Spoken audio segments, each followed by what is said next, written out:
दोस्तों नमस्कार, मैं रोहित प्रजापति एक बार फिर हाजिर हूँ आप लोगों के समक्ष एक ऐसे महान व्यक्ति को लेकर जिन्होंने शिक्षा जगत में उत्तर प्रदेश को बहुत से विद्यालय विश्वविद्यालय दिए हैं, जिसकी वजह से आज वो बच्चे भी शिक्षा प्राप्त कर पा रहे हैं और उच्च शिक्षा प्राप्त कर पा रहे हैं। जो बच्चे आर्थिक स्थिति में कमज़ोर होने के कारण शिक्षा नहीं प्राप्त कर पाते थे, बाहर नहीं जा पाते थे, विदेश नहीं जा पाते थे, ऐसे महान डॉक्टर नरेंद्र सिंह गौड़ से हमारी मुलाकात हुई और मैं इस वीडियो के माध्यम से आप लोगों की भी मुलाकात करवाऊंगा और कुछ विषयों पे चर्चा हुई है, उन विषयों को आपको दिखाने का प्रयास करूंगा।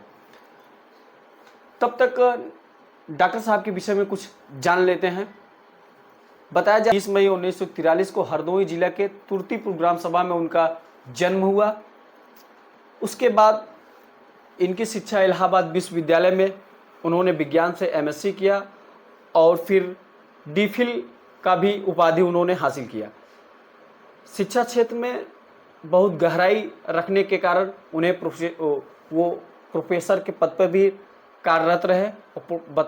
बताया जा रहा है कि राजनीति में भी उन्होंने 1991 से ही वो बीजेपी के सदस्य रहे हैं और 1991 से 2007 तक वो उत्तर प्रदेश के प्रयागराज उत्तरी क्षेत्र से वो प्रतिनिधि भी रह चुके हैं।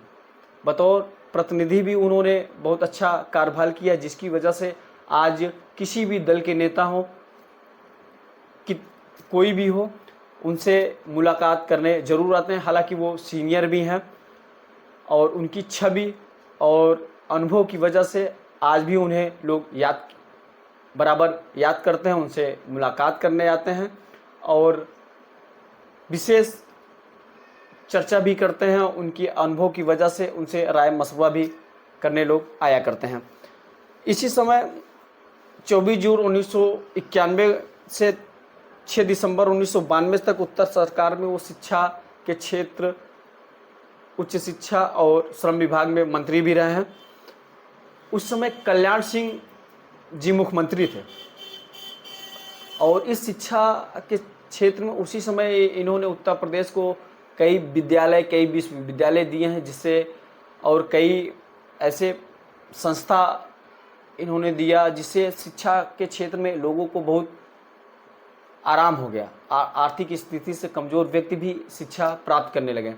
जब आईटीआई अपने यहाँ सरकारी हुआ करती थी तो लोगों को दाखिला नहीं मिल पाया करता था, लोगों को बाहर जाना पड़ता था, जिसकी वजह से बहुत आर्थिक स्थिति कमज़ोर बच्चे पढ़ाई नहीं कर पाया करते, सीटें कम हुआ करती थी। तो डॉक्टर साहब ने एक आईटीआई को प्राइवेट कॉलेजों को भी मान्यता देना स्टार्ट कर दिया, जिससे आज शिक्षा जगत में बहुत से बच्चे टेक्निकल पढ़ाई भी कर पा रहे हैं और आराम से कम बजट में उनको शिक्षा अपने क्षेत्र, अपने ग्राम सभा, अपने उत्तर प्रदेश में मिल रही है। तो मैं अपने चैनल के माध्यम से डॉक्टर साहब को, उन सभी तमाम गार्जियन और स्टूडेंटों की तरफ से लाख लाख धन्यवाद देना चाहता हूँ और कामना करता हूँ आप हमेशा स्वस्थ रहें, लंबी उम्र हो।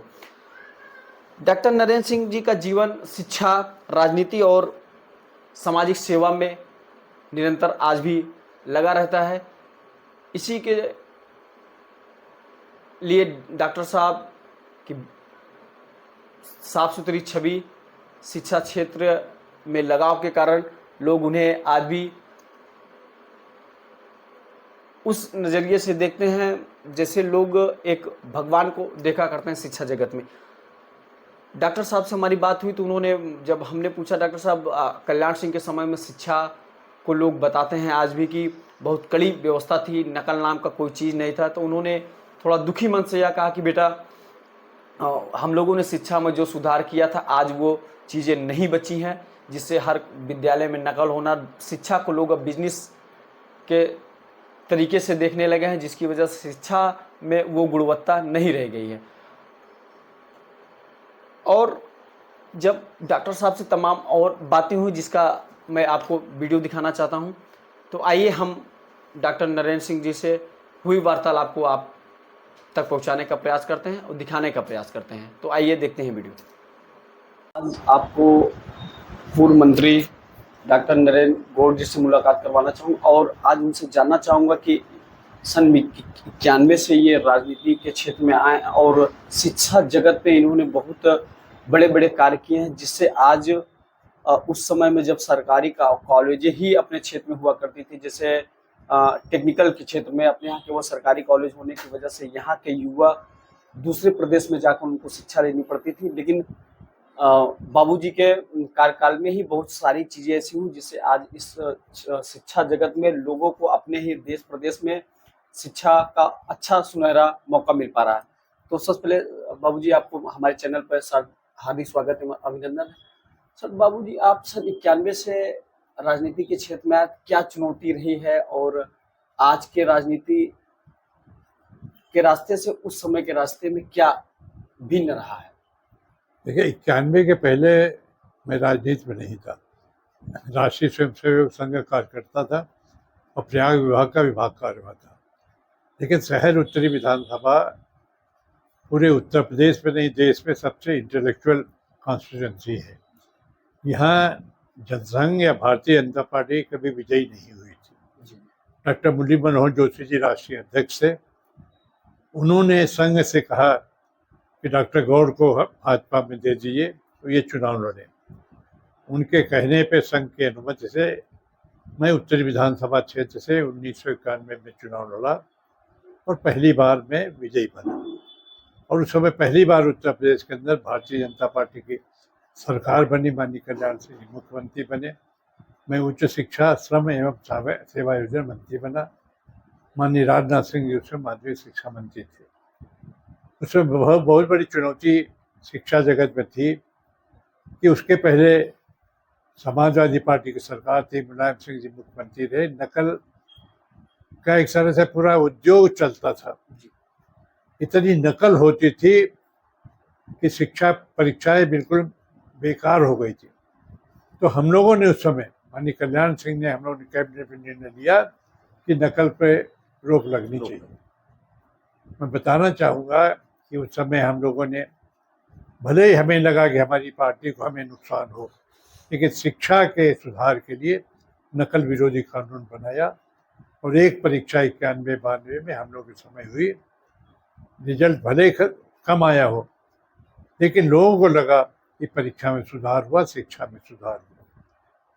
लेकिन अयोध्या प्रकरण में ढांचा ढा दिया गया और हमारी सरकार 1.5 साल में चली गई। फिर उसके बाद समाजवादी पार्टी की सरकार आती है, पुनः उन्होंने नकल विरोधी कानून समाप्त कर दिया। सर, जैसा कि सपा के ही समय में ये शिक्षा जगत में होगा कि हर किसी को पास कर दिया जाए, नहीं, वो उनके लिए शिक्षा कोई मायने नहीं रखती थी। भारतीय जनता पार्टी में शिक्षा को हम लोग प्राथमिकता देते हैं। फिर पुनः जब 97 ऐसे 2002 में हम लोग की सरकार बनी, मैं पुनः उच्च शिक्षा प्रावधिक शिक्षा मंत्री बना। उस समय पुनः शिक्षा में हम लोगों ने सुधार किया, क्योंकि प्रयागराज यहाँ उच्च न्यायालय के लिए, शिक्षा के लिए और हमारी भारतीय संस्कृति के संगम के लिए जाना जाता है। शिक्षा में गुणवत्ता हो, शिक्षा का विस्तार हो, इसके लिए उस समय जब मैं मंत्री बना 97 में, तो बहुत बड़ी चुनौती थी। इलाहाबाद विश्वविद्यालय जो सबसे गौरवशाली विश्वविद्यालय है, सत्र बहुत अनियमित था। हमने इस चुनौती को स्वीकार किया और मैं कह सकता हूँ उस समय लोगों ने इलाहाबाद विश्वविद्यालय सहित पूरे प्रदेश के अंदर सत्र नियमित किया और उसके कारण से छात्रों को बहुत बड़ा लाभ रहा। नहीं तो 2 साल का कोर्स 3 साल का, 3 साल का 4 साल में होता था और इससे सुधार हुआ।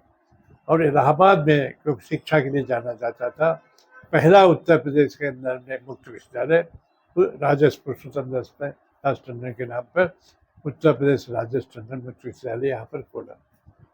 यहाँ पर कोई गवर्नमेंट डिग्री कॉलेज नहीं था। यहाँ पर ख्वाबों में हमने डॉक्टर श्यामा प्रसाद मुखर्जी राजकीय महाविद्यालय खोला, सैदाबाद में राजकीय महाविद्यालय खोला। तो इस तरह से शिक्षा का विस्तार किया और शिक्षा की गुणवत्ता बढ़ी। मैं प्रावधिक शिक्षा मंत्री भी था। मैं जब प्रावधिक शिक्षा मंत्री बना तो हमारा उत्तर प्रदेश देश का आज भी सबसे बड़ा प्रदेश है।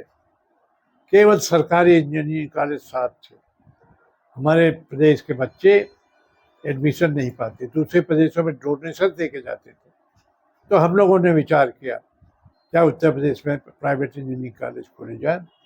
तो हमारी सरकार, माननीय कल्याण सिंह मुख्यमंत्री थे, मैं प्राविधिक शिक्षा मंत्री थे, तो हम लोगों ने निजी क्षेत्र में इंजीनियरिंग कॉलेज खोलने का निर्णय लिया। उसके कारण से प्रदेश के हमारे बच्चे यहाँ पर प्राइवेट क्षेत्र में इंजीनियरिंग कॉलेज पढ़ने लगे। इससे लड़कों को कोई दिक्कत नहीं। तो प्राइवेट इंजीनियरिंग कॉलेज हो, उच्च शिक्षा हो, उसमें विस्तार को हमने दिया, लेकिन मंत्री के नाते मेरा मानना है विस्तार के साथ गुणवत्ता के साथ कंप्रोमाइज नहीं होना चाहिए। और शिक्षा को राजनीतिक चश्मे से नहीं देखा जाना चाहिए, शिक्षा को शिक्षा के चश्मे से देखा जाना चाहिए। ये हमारा हमेशा, जब मैं मंत्री रहा, आज मैं नहीं हूँ, तब भी मेरा यही विचार है।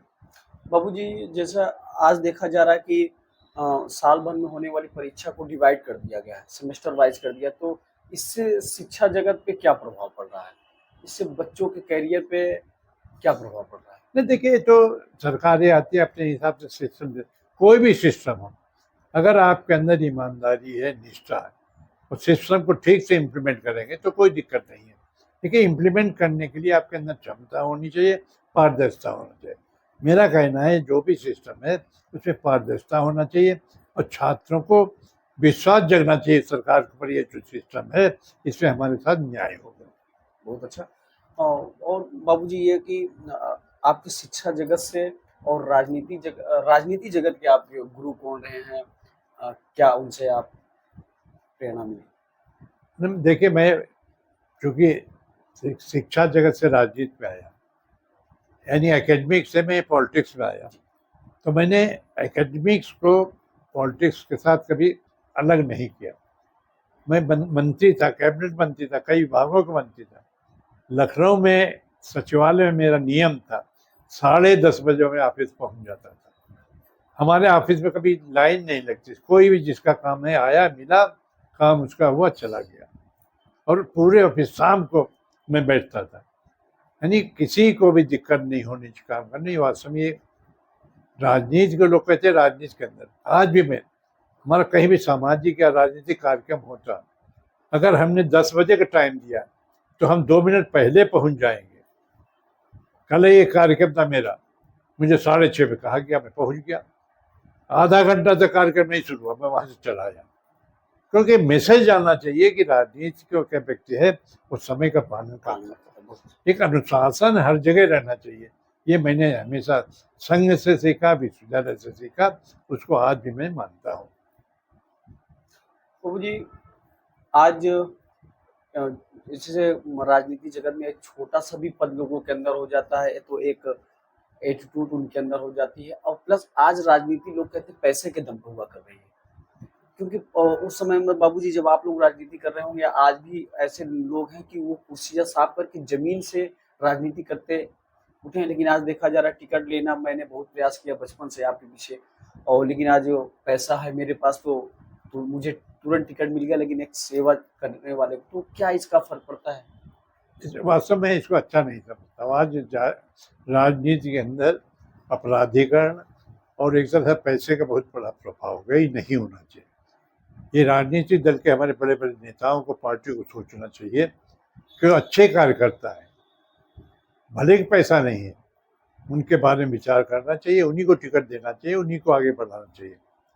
मैं अपना उदाहरण देना चाहूँ, मुझे जब टिकट दिया गया, मैंने हमसे पूछा गया, हमने कहा मेरे पास पैसा नहीं है, लेकिन हमें टिकट मिला, जनता से सहयोग मिला, और हमें कोई दिक्कत नहीं हुई चुनाव लड़ने में। और निश्चित रूप से अनेकों ऐसे उदाहरण मिल जाएंगे। लेकिन आज दिखाई दे रहा है धन बल बाहुबल, इसको लोग ज़्यादा देखते हैं, इसको मैं नकारता हूँ और इसके मैं बहुत खिलाफ हूँ, ये नहीं होना चाहिए।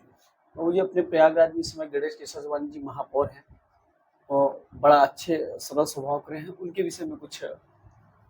वो हमारे बनाए हुए कार्यकर्ता है, वो पहले पार्टी में नहीं थे, पार्टी में लाया, नीचे से लेकर ऊपर तक उनको हमने बढ़ाया है। हमें विश्वास हो कि वो आप उनके गुरु भी रहे हैं। हम मतलब एक बनाए हुए हैं तो गुरु कह लीजिए, जो भी कह लीजिए, और हम विश्वास करते हैं कि वो अच्छे ढंग से काम करेंगे, जनता की सेवा करें, क्योंकि महापौर का बहुत बड़ा दायित्व होता है, डायरेक्ट जनता से संपर्क होता है। नगर का पूरी समस्याएं हैं, छोटी बड़ी समस्याएं होती हैं, उनका समाधान करने का दायित्व उनके ऊपर। मुझे विश्वास है वो जनता की समस्याओं को समझ करके उसका समाधान करेंगे, उसमें सफल होंगे। मेरी शुभकामनाएं।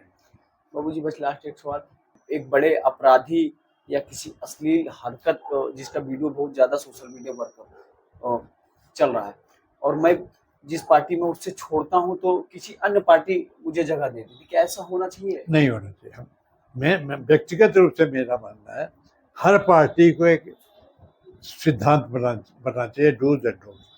कोई भी व्यक्ति किसी पार्टी से दूसरी पार्टी में आए केवल टिकट या अन्य प्रलोभन से आता है, कम से कम 3-4 साल उसको इंतजार करना चाहिए, पार्टी में कार्यकर्ता के रूप में काम करे, फिर उसको कोई पद मिलना चाहिए। ये मेरा मानना है। बजू जी आप अपने से शिक्षा के क्षेत्र में बच्चों को कुछ कहना चाहते हो? नहीं, बच्चों को यही करना कि वो मेहनत करें, परिश्रम करें। परिश्रम का फल हमेशा मीठा होता है और हमेशा निश्चित रूप से मैं तो प्रयाग विश्वविद्यालय का छात्र रहा हूँ, का शिक्षक रहा हूँ। अब प्रयाग का हमेशा वर्चस्व रहा पूरे देश के अंदर। हमेशा अगर आप मेहनत करेंगे तो हमेशा सफलता आपको मिलेगी। इस बार हम समझते हैं इस साल जो परिणाम आए हैं, IAS के भी आए, अन्य जो है उसमें प्रयागराज का नाम बढ़ा है। बीच में थोड़ा गिरावट आई थी, लेकिन इसका सारा जिम्मेवारी छात्रों के, प्रतियोगी लोगों की है। मैं उनसे आग्रह करना चाहूँगा, वो मेहनत करें, निश्चित रूप से उनको सफलता मिलेगी। ऐसा भीमराव अंबेडकर जी कहा करते थे। आप अब तक आदरणीय जी साहब जो शिक्षा मंत्री भी रहे हैं, उनसे वार्तालाप हमारी भी बने रहे। यानी टीवी न्यूज़ सर, मैं रोहित प्रजापति, फिर मिलते हैं अगले वीडियो में। धन्यवाद। तो आप लोगों ने वीडियो देखा, कितने अच्छे और सरल स्वभाव के डॉक्टर साहब हैं। जैसा मैं सुना था, मैं आयुष प्रताप, बड़े भाई आयुष प्रताप जी के साथ वहाँ गया था। उन्हीं के वजह से मैं डॉक्टर साहब तक मुलाकात हमारी हो पाई। तो मैं आयुष प्रताप जी को लाख लाख धन्यवाद देना चाहता हूँ और डॉक्टर साहब से बार बार आशीर्वाद की कामना करता हूँ। और आप सभी दर्शकों का मैं अपने चैनल के में स्वागत एवं अभिनंदन करता हूँ और आशा करता हूँ कि आपको यह वीडियो बहुत अच्छा लगा होगा और वो सारी चीज़ें देखने में अच्छी लगी हो। और आप कमेंट करके ज़रूर बताएं कि कल्याण सिंह के समय में, जब डॉक्टर साहब शिक्षा मंत्री रहे, श्रम मंत्री रहे, उस समय की शिक्षा में और आज की शिक्षा में क्या अंतर है और क्या इसमें सुधार होना चाहिए। आप सभी शिक्षित हैं, जागरूक हैं, आप कमेंट कर अपना विचार जरूर दें और चैनल को सब्सक्राइब करना ना भूलिए। वीडियो को ज़्यादा से ज़्यादा शेयर करें। बने रहे यानी टीवी न्यूज़ के साथ। मैं रोहित प्रजापति जल्द मिलूंगा एक नए व्यक्ति के साथ। जय हिंद, जय भारत।